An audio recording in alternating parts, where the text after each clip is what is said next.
Word in Your Attic, a Zoom with a View. Mathew Priest. Good morning, Mathew. Are you well? I'm very well, chaps. Yes, thank you very much. Thank you for inviting me on. I've been watching a few of these, and they're good fun. I'm not sure if I'm going to be able to top Steve Lamac's amazing finds in his attic at all. Well, no. Like Who could? First edition smash hits and stuff like that. But I'm here, you know. So where do we find you in Redditch? Reading? Redditch? Are you in Redditch? No, God, no. No, I only ever visited Redditch. It was Nigel from the band that was from Redditch. Oh, right, okay. Because Redditch was a strange place. It was kind of built. It was custom built, a bit like Milton Keynes, but not as good. Right. And it was. It was. That's tremendous recommendation. How have you spent your time during? Have you learned a kind of arcane foreign language, or learned how to make your own pasta, or mastered some ukulele or something that you couldn't play?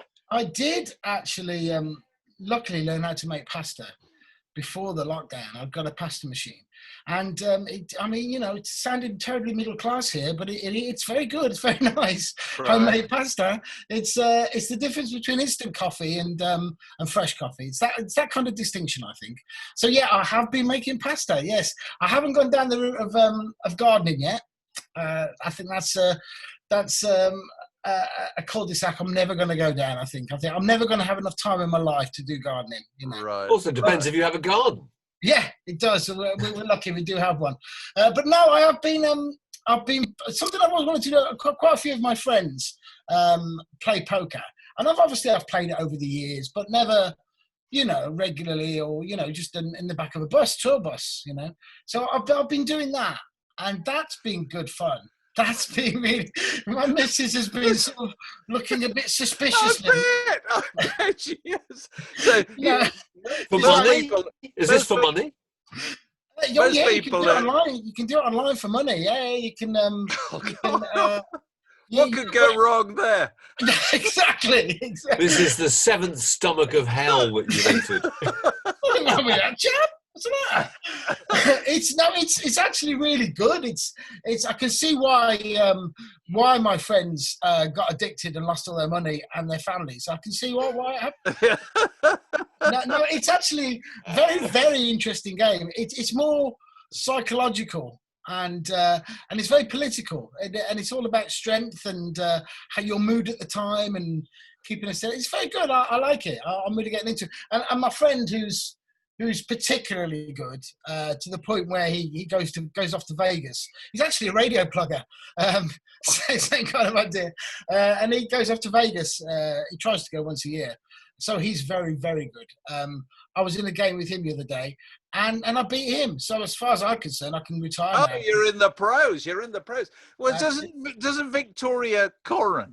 She plays poker, doesn't she? She's top. And she won a huge prize like that. She claims to have won $1 million, didn't she? And I'm sure she did. And claims to have made an absolute fortune out of it. Yeah, it's like there's a few, like the World Series or the World Cup of poker. You can see it online on YouTube. And and she's down to the final table, and I think a 4 came up, which made in the final turn of the card, in the river card, and she won. Yeah, it's ridiculous. And yes, yeah, I think she's a bit of a poster girl for poker players. Yeah, I suppose so. So, have you been sorting through your possessions, as many people have in their attics or spare rooms or whatever, and thinking, why on earth have I got 5 copies of this? Or how did I end up with this? Have you done any of that kind of auditing of your personal trivia? To tell you the truth, I've been quite lucky in the sense that I've been working pretty much throughout the whole lockdown. Oh, right. Because I teach as well as play drums for Dodgy. I also teach maths, bizarrely, and music to kids with emotional and behavioural difficulties. Really? Wow. And I have been doing throughout the lockdown.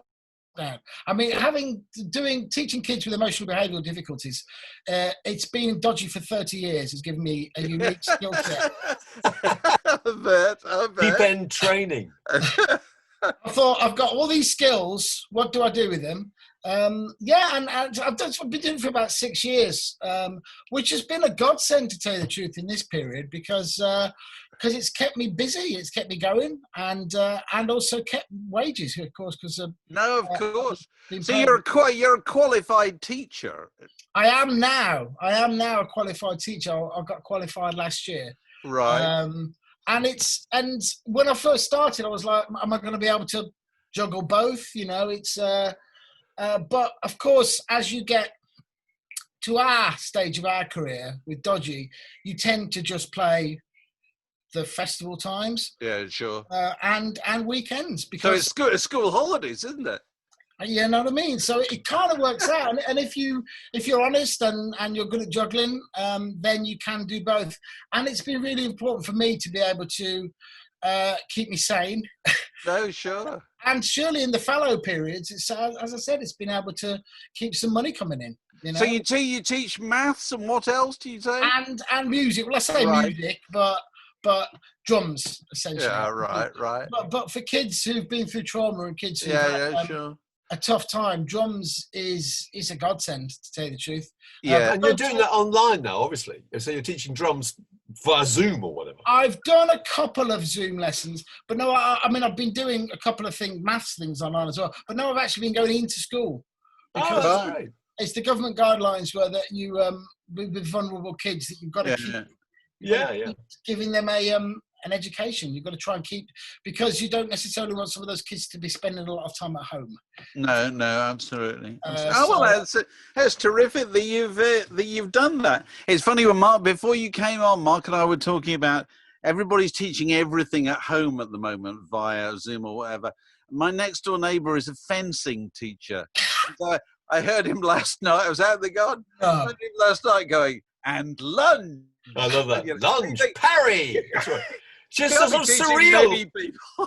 Surreal to be sitting in your garden and just suddenly hear these random noises and commands. You know. Somebody teaching somebody to cook down there. Somebody else teaching somebody to fence up here. It's absolutely. And suddenly you hear the computer fall over after he's lunged too far. Yeah, absolutely. So what have you got to show us? What have you pulled out? Any show and tell items? Well, one thing that was a real help to me, it was just a book, to tell you the truth. And because I am very busy with the school, and I mean, when the band are busy as well, I'll be at the school full time and doing the band at the weekend.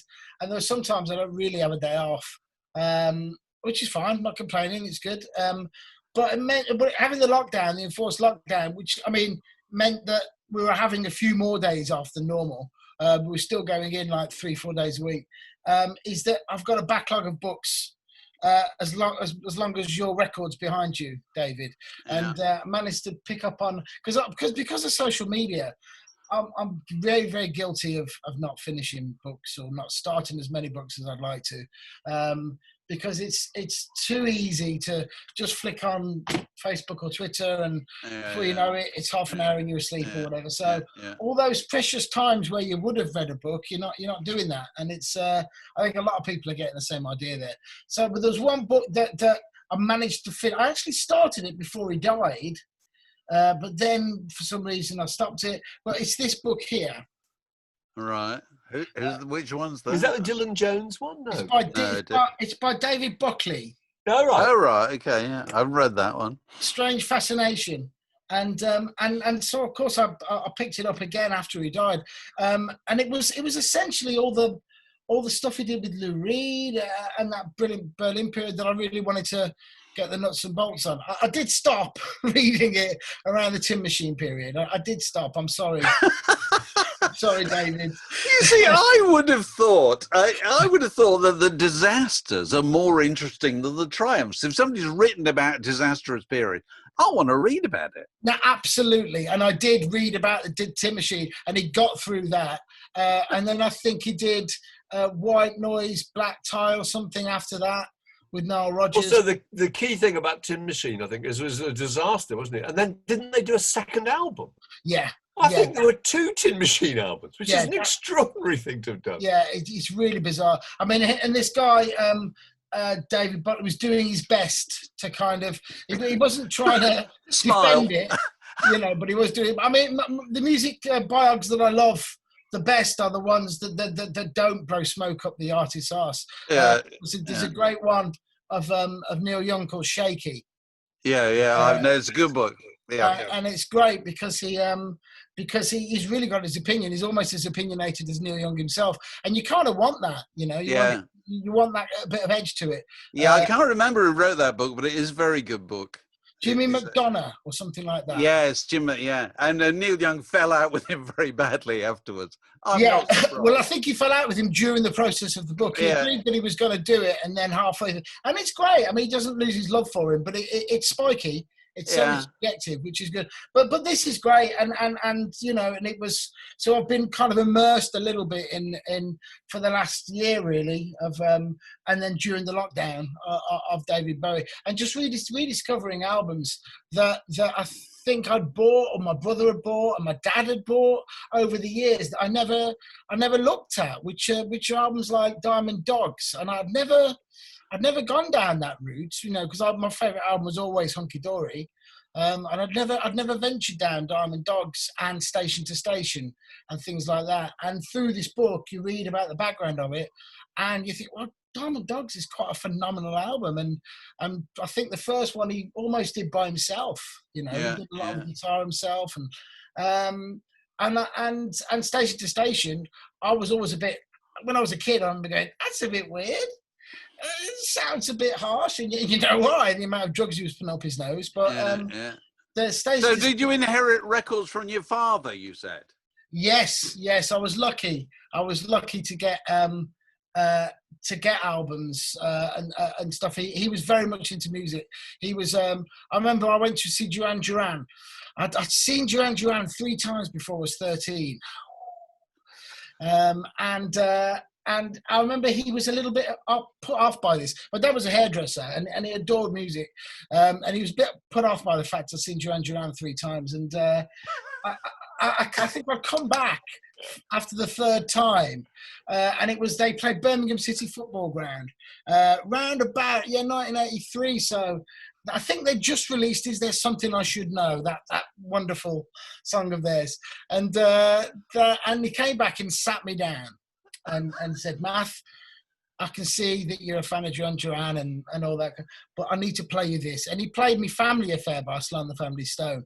And he said, that's a brilliant idea. He's obviously thought, enough is enough. This has gone too far. I must stop. As a parent, I have a responsibility. I want to know about this. I want to know more. Your dad was a hairdresser. Yeah. Well, he was. What was the name of the salon? He had one in Birmingham called Rococo, right next door to the ATV Central Studios, actually, the Holiday Inn in Birmingham. Was it a ladies' hairdresser? Or? He was renowned as being a ladies' hairdresser. Came up in the time of Vidal Sassoon and everything, you know, in the 60s. Right. So, did he? Oh, wow. So Rococo, when are we talking about here? In the 80s? Yeah. He started off with a shop in his native Blackheath in the Black Country. And the constraints of the Black Country couldn't hold him, and he looked farther. He said, "There's a world out there besides Blackheath," and he found Dudley. So he opened a shop in Dudley, and it still wasn't happy for him. So he opened a shop in Halzowen. And he was pretty much like the Don Corleone of hairdressers. He was owning that patch of the Black Country. Other hairdressers would come from other parts of the world and he'd send them packing on a train. You know? And so he pretty much had that nailed. And then I think he got one in Birmingham. My mum was the kind of social skills. That always fascinates me, hairdressers, because they've not only got to be able to cut hair, they've got to be able to deal with people, haven't they? This is exactly it. And people, I think, certainly being a ladies' hairdresser, you know, you go in there and you pamper them and you make them feel special. And also, don't they tend to confess to their hairdressers? There's an incredibly intimate relationship. They will tell them all sorts of things about their private lives. Absolutely.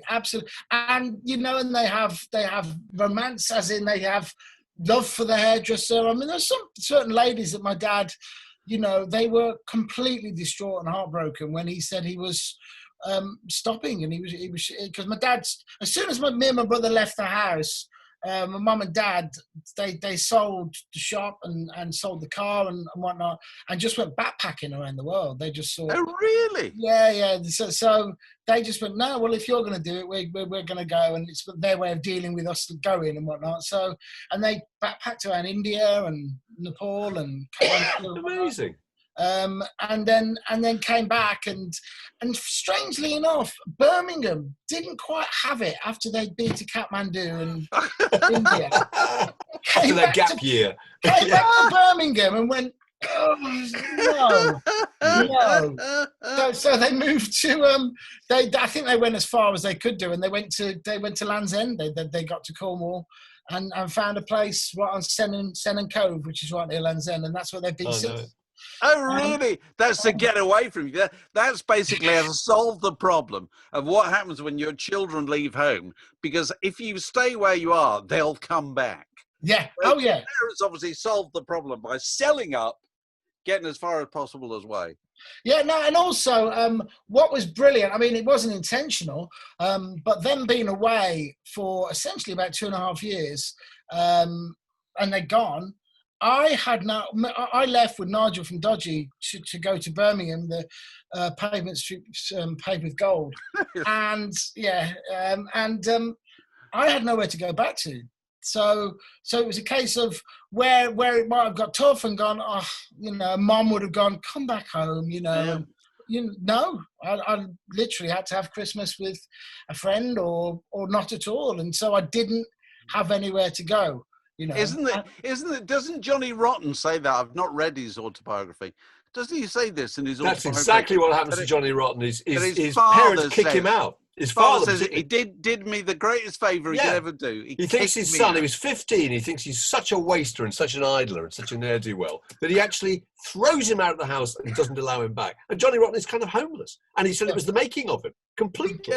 Yeah. A lot to be said for it. No, well, but anyway, but when my dad moved down to Cornwall, you know, and well, in fact, he'd gone on a 2.5-hour trip. I think there were ladies around the Black Country area who'd let their hair grow. So they were kind of like hoping he'd come back with the scissors. And they refused to let anyone else do it. And I think just up until recently, there were still some ladies that were making the trip down to Cornwall. Oh, really? Because only my dad, they would only allow my dad to cut their hair. And it is, you're right, they formed this bond and this relationship that's quite incredible and really quite beautiful. It's one of the things that lots of people are missing most during this current situation, isn't it? What do you want to do most? People want to go and see their hairdresser, don't they? Want to get their hair done or cut or whatever. There's a big boom in bootleg hairdressing, isn't it? People coming around to very quickly furtively cutting your front garden. You hear stories of furtive kind of encounters on country roads. And that's right. Nipping as scissors in the windows dark. wound down and just Someone just been done because BBC did a undercover scoop on them. Oh, really? Go on. I think they've done that. And also those ridiculous protesters in America, the lockdown protesters. Some of the signs were like, getting my nails done is essential. You know, and it's like, it's not, love. That's arrestable, isn't it? Yeah, that really is.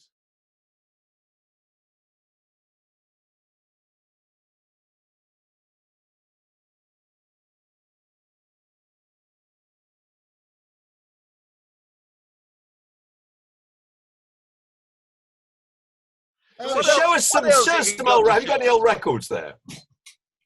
That's such a great story about your dad trying to wean you off Duran Duran. That's brilliant. Yeah, a bit of actual education. Oh, look at that. Well, there's a couple of old ones anyway. I've got all my records down here, laid out down here. There's a couple of old ones, I think, that belong to my dad here. Oh, lovely.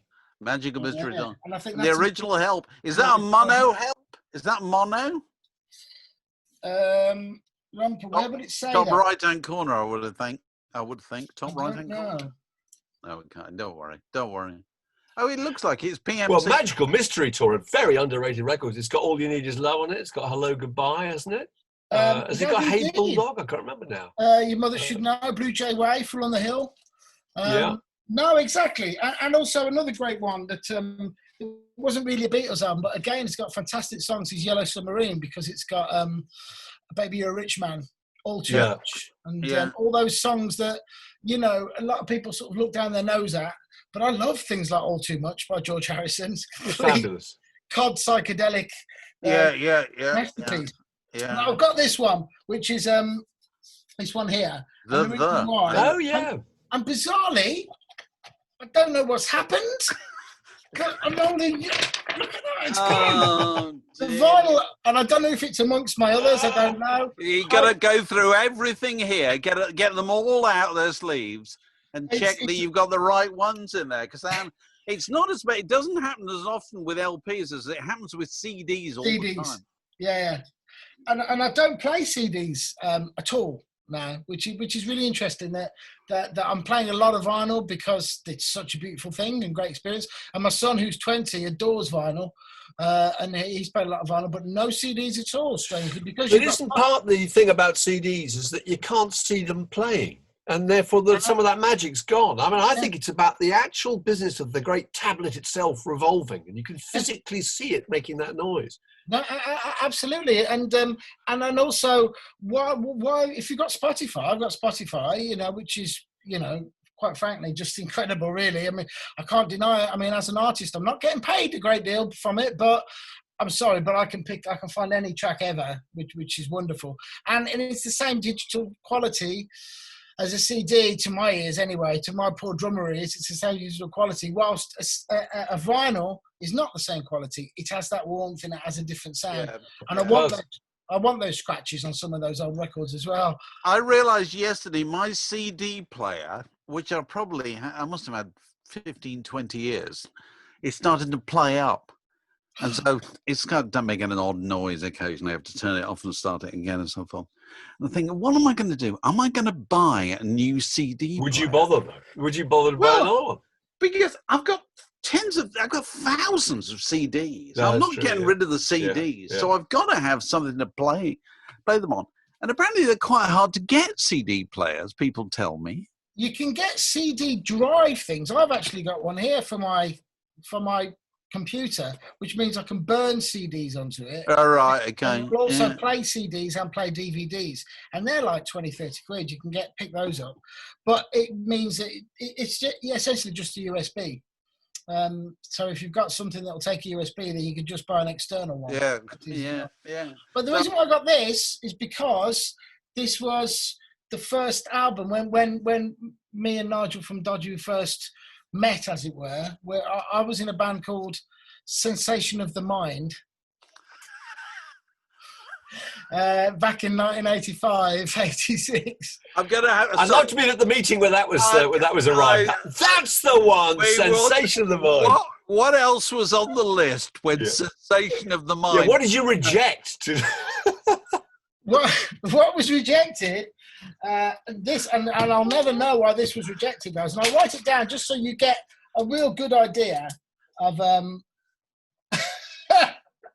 even writing it down. Really, 3 Tears for Tokyo, but tears spelt like that. Oh my Lord! Lord Almighty! So you would have been stuck, as were the Beatles, with a tortuous pun for the rest of your life. You know? 3 Tears. Oh no, we didn't. We did that with our third. Dodgy did that with their third album anyway. So we're very good at doing bad things. Don't worry. But yeah, 3 Tears for Tokyo, Sensation of the Mind. Remember at that time, I think the guitarist then was heavily into the Cult. And which some kind of band, some kind of glam rock. We didn't last long anyway. And Nigel joined that band, and then we bonded essentially over the. He was a couple of years older than me, right? And just started talking. Besides the obvious ones that we liked at the time, which was the Cult or this or whatever, I said, "Oh, I really like the Versional album." And he was like, what? And talking of band names, the itself, where do you stand on that? I can remember thinking that was the worst band name. It's not a good one. It's just awful. Yeah, no, I know, but it does look good. It does look good there. It looks all right. It Yeah, looks you just can't say it very. It doesn't trip off the tongue, does it, readily? But anyway, you've lost the record from inside that, so it's gone. just. But again, because of it doesn't. I've got it on CD, of course, and I've got it on vinyl and all that kind of stuff. So Right. I've got it on Spotify. So that's fine. Yeah. But I was talking to my son about that and about there and saying, it was quite a seminal album at the time, and the sound of it and the fact that it was what me and Nigel bonded over. And I was saying, it's 16 years before you were born, Oscar. My son was born in 1999. And, that came out, or was it 16? No, 13 years. 13 years, because it came out in 1986. And I said, so I thought, what was 13 years before I was born?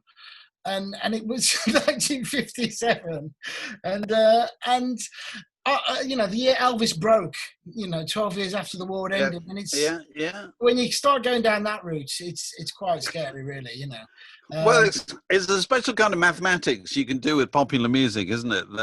That when you say it's 40 years since an album came out, so that takes you back to 1980, doesn't it? Yeah. So 40 years before that, Second World War. Yeah. Place, that's the thing that 40 years that Victoria is still on the throne. Yes, that reminds you how incredibly long ago all these things are. That you think, that people think that the world seems to move faster nowadays. It doesn't. It kind of moves slower. Moves more slowly. It seems to me.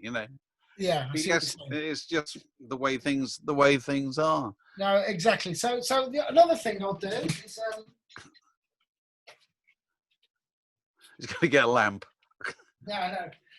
This is I'm quite proud of him. It's something that our guitarist in the band Dodgy has done, and I'm glad that the band has reached this point in our career that they do this. The guitar, and he started painting. Right. All right. Okay, we're ready for it. All right. It looks good. That's is there a title? Is there a title? I didn't ask him. I was scared what he might say, but as you can see there, I'm quite happy that we've got to that point where it sounds like I'm plugging his paintings in. I'm not at all, because he sells them for peanuts. But I thought you were going to give us a price list then. You £50. But no, he's we've got to that point where he's, and I think he desperately needs to do that, because, as I said, I'm off doing bits and bobs. Teaching, yeah. And diversified a bit and got something else going, which is important for me. And Nigel Singh, of course, he can go off and do solo gigs. Not at the moment, bless him. But he goes off, and Andy, kind of all he could ever do really was play guitar in a rock and roll band. And you do think, well, what's he going? You do wonder, and you think, what's he going to get up to? No, he was pretty good at driving wine around in a van before he joined the band. He was pretty good at that. So and now he's thrown himself completely into doing his paintings. So I'm glad about that, and it's just a signifier of where we are now.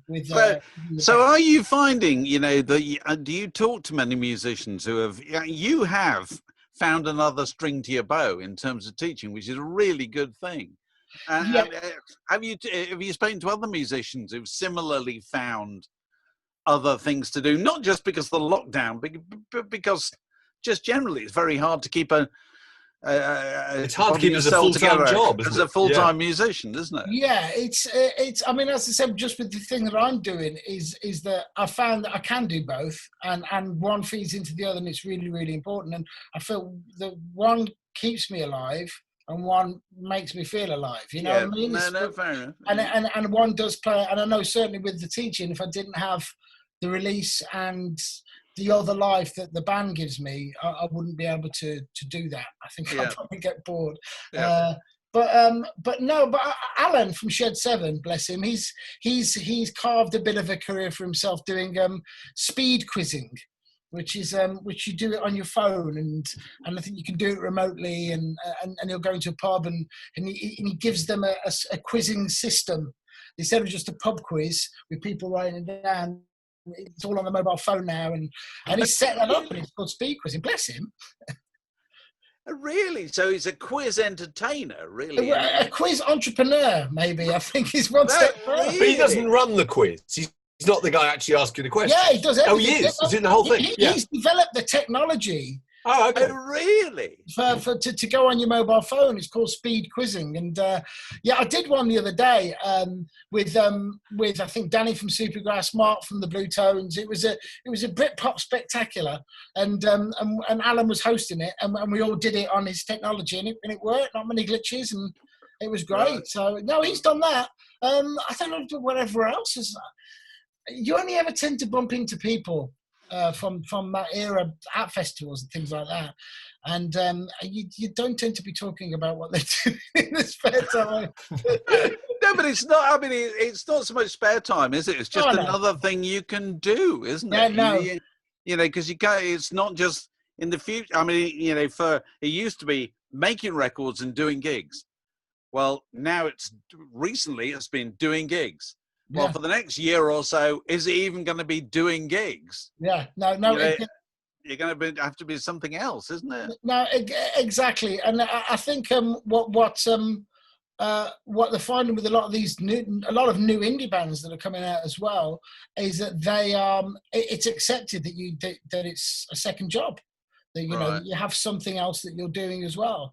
Certainly, if you want to make music that's perhaps alternative and challenging and creative, that's not going to sell millions of records straight away. I think but whilst when I was coming through and starting off, it's like, no, you commit yourself 100% to the band, and because that's what you do. But now I think it's accepted that no, we're not going to be able to live because there's not enough money out there, certainly at the grassroots, Well, Mark and I often talk about Anthony Trollope, the great Victorian novelist. He used to have a manservant whose job it was to wake him up at 4 a.m. so they could write for 4 hours before going off to do his other job, which was as Postmaster General. So if he managed to turn out the amount of novels he turned out while being the Postmaster General, anybody can do two It's pretty jobs. impressive, isn't it? It is pretty impressive. Pretty impressive. So you've got no immediate dodgy plans, presumably. You would have been doing festivals this summer. Very, very lucky. We're very, very lucky, and we didn't have a busy year planned, because we had a very busy year last year because it was 25 years since our breakthrough album, which was an album called Homegrown, which had the song Staying Out for the Summer on it, and which countless people are telling us, oh, you should re-release that now and call it Staying In for the Summer. And it's like... Like Bob Dylan's "Everybody Should Stay Home." There's millions of those. "Staying Inside" by the Bee Gees. Exactly, there are millions of them. And I just think it will be a little bit arrogant and a bit foolhardy to go, let's change the lyrics. It would have ruined everybody's association with that song. You made the right decision there. And also it would a lot of effort, and of course you couldn't just do it for your own financial gain. It would quite rightly be for the NHS or whatever, and then what? And then you've released it, and then people go, oh, that's fun, along with the 10,000 other bands that have done the same thing. Just leave it as it is, and what's as it's happened is lots of people have done their own versions online with changing the lyrics themselves. So let them do that. But next year is 25th. As it is, as you guys probably know, it's all about anniversaries now. That's what the live industry is tending to hang things on a little bit. That's the peg. We can do a gig as Dodgy with a new album that we've recorded, such as one we did about 3 years ago. We did with a new album, and we get a certain amount of people to the gigs. As soon as we say, it's the 25th anniversary of your favourite album, we'll get 3 or 4 times the amount of people coming down. Really? And it really is that much of a difference, you know. So next year it was the 25th anniversary of 3-Piece Suite, which is the big album, the one with there's that pun, 3-Piece Suite. Yeah, I remember it. With Good Enough on it, which was of course our big crossover, big hit. So that's next year. So fingers crossed, it's all going to be cleared up for next year, because that's when our busy year is. We had the odd festival lined up for the summer. We have been doing quite a lot with Musicians Against Homelessness, and they set up gigs and they tie it in with, it's quite cool, they tie it in with food festivals, the Foodie Festival. So they'll have a food festival and they'll tie it with a music festival, and it'll all be sponsored or supported with Musicians Against Homelessness. And so we got involved in that. We did a couple of those last year, and we were going to do some this year as well. But that didn't work out. Obviously, it hasn't happened. So we're lucky. This has happened in a fallow year for us. Right. So fingers crossed it's all going to be going off. Everyone's getting one big, massive party next year when everyone starts to be able to go out again, you know? When the lights come back on, as you know, pick your Second World War, pun to suit. Mathew, it's been lovely to talk to you. By the way, sorry, just quickly there, you mentioned lights, and do you know that Mark Ronson has done a cover version of I Want to See the Bright Lights Tonight? A Richard Thompson song. A Richard and Linda Thompson song. I don't know if I should tell you to check it out or not, because he said it's the real lockdown anthem, because it's about wanting to go out and see the bright lights. I don't think he's got anyone around him saying, you know what, Mark, I don't think you should do that. I can't imagine. God, Mark Ronson and Richard Thompson. No, I'm not sure if that works completely, actually. Well, have a listen, see what you think. Yeah. But thank you very much, guys. Been lovely to talk to you. To talk to you. Very nice to see you. Thank you, Mathew. All the very best, and we'll see you on the other side. Yes, definitely. All right. Cheers. Bye. Bye. Bye. You're out.